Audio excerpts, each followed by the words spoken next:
Bem-vindos a mais um vídeo do Caçadores de Elfos e sejam bem-vindos dessa vez a Jaffa.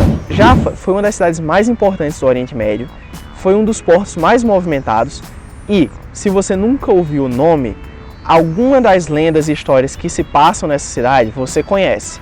Ou, pelo menos, algum fato histórico ou algum personagem histórico importante que você conhece já passou por lá ou se passou lá. Originalmente, Jaffa era uma cidade árabe com um bairro judeu. Esse aqui foi o primeiro bairro judeu a ser feito fora da cidade antiga de Jaffa, que foi a partir daqui que Tel Aviv cresceu. Só que o que acontece? No final do século XIX e início do século XX, os judeus começaram a regressar à Terra Santa e esse bairro começou a crescer, ficando muito maior e formando a cidade de Tel Aviv, que, com a formação do Estado de Israel, acabou engolindo Jaffa.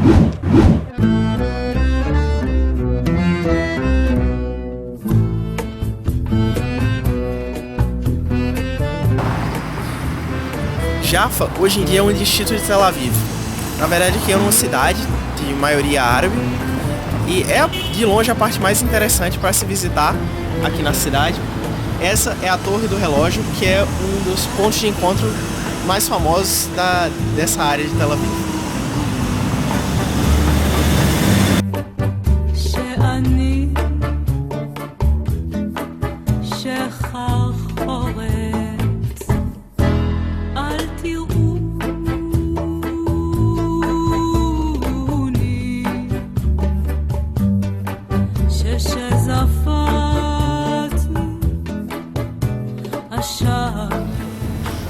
Jaffa antigamente era uma cidade murada e essa área aqui em forma de L era a entrada e é chamada de Portão de Jerusalém.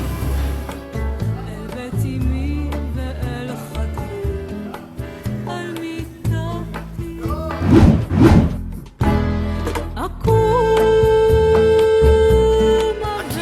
Jaffa é o local onde teria acontecido a lenda de Andrômeda.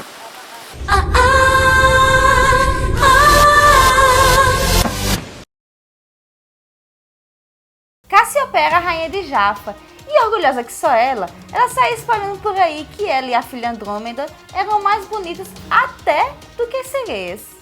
Mas, velho, as sereias ficaram muito putas com essa história e acabaram indo fofocar para Poseidon. E o deus do mar decidiu dar uma lição de humildade para a rainha e acabou mandando um monstrinho para destruir Jaffa. Release the Kraken!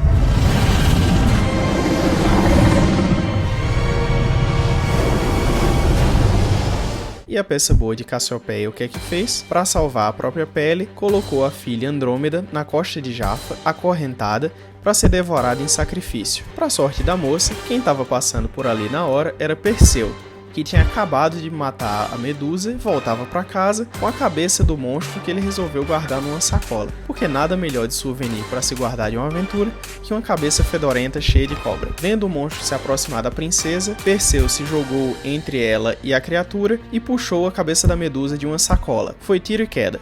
O monstro olhou para a Medusa olhou para o monstro e a criatura do mar virou pedra. De quebra, Perseu ainda levou uma princesa de brinde para casa.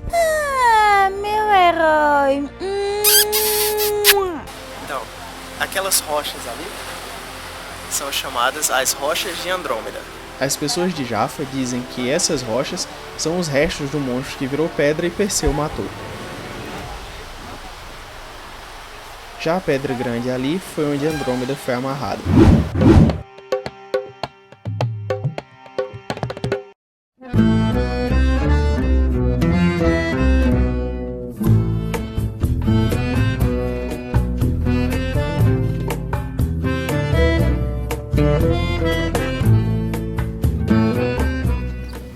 Aqui é a igreja de São Pedro, onde começou a divisão entre o cristianismo, que se tornou uma religião totalmente separada do judaísmo.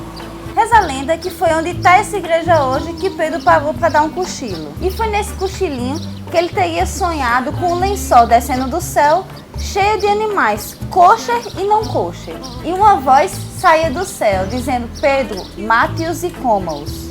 A conclusão que ele tirou desse sonho foi que Deus estava mandando ele pregar para vários povos e não só para os judeus. Por conta disso, ele acabou indo para Roma e espalhou o cristianismo pelo mundo. E de quebra, ele também interpretou que estava livre para aproveitar as delícias do camarão, do porco, do filé mignon.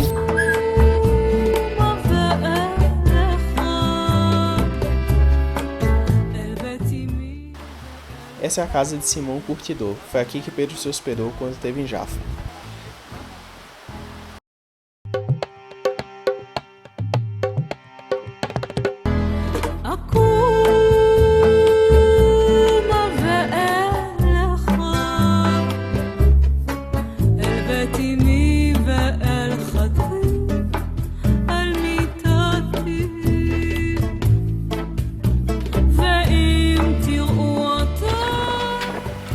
Hoje em dia, o Porto de Jaffa é um porto para barcos de pescadores e barcos turísticos, mas já foi o ponto de entrada principal daqui de Israel. Aqui no Porto de Jaffa também foi onde aconteceu aquela história daquele personagem que foi engolido por uma baleia e acabou sobrevivendo. Sabem quem é que eu tô falando, né?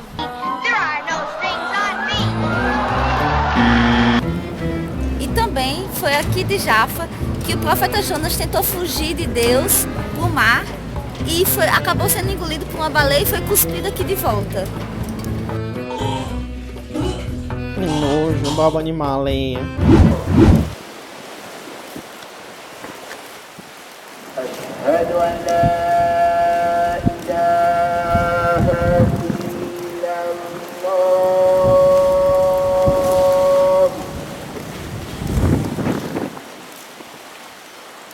أشهد أن لا إله إلا الله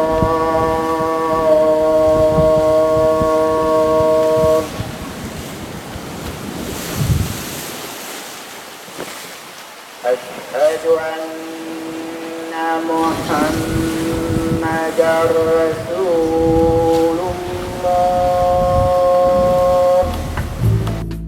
תגידו לו שחולת אהבה אני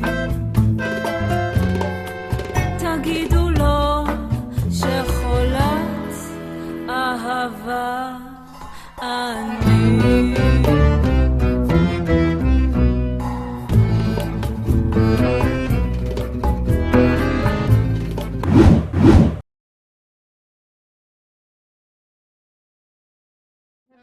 There is right and left, but I think most of the people, it's really not that divided. Most of the people are, it's not like black and white, like there are many, it's complicated. I think it used to be more like half and half until maybe 20 years ago. Sometimes the government will be left, be very like pro-peace, and sometimes the government will be right and then to not advance the peace process.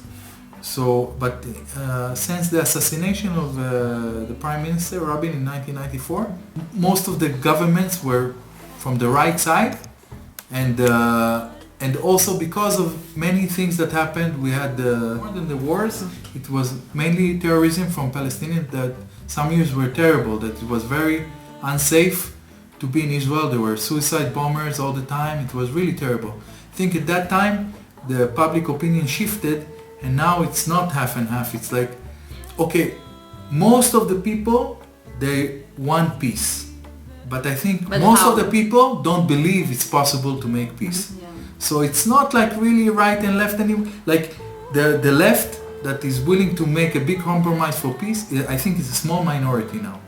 And the rest, they are also willing to make a big, not all of them. Okay, there's also extreme right that they're not willing to make any compromise ever.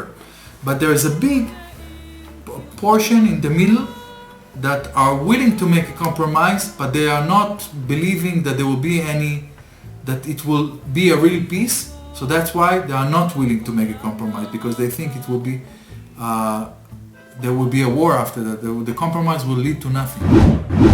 É isso aí, pessoal. Se vocês gostaram do vídeo, não deixe de curtir, se inscreva no nosso canal, favorita, compartilha, que isso ajuda muito a divulgar nosso trabalho. Não deixe de visitar o nosso site e o nosso Facebook.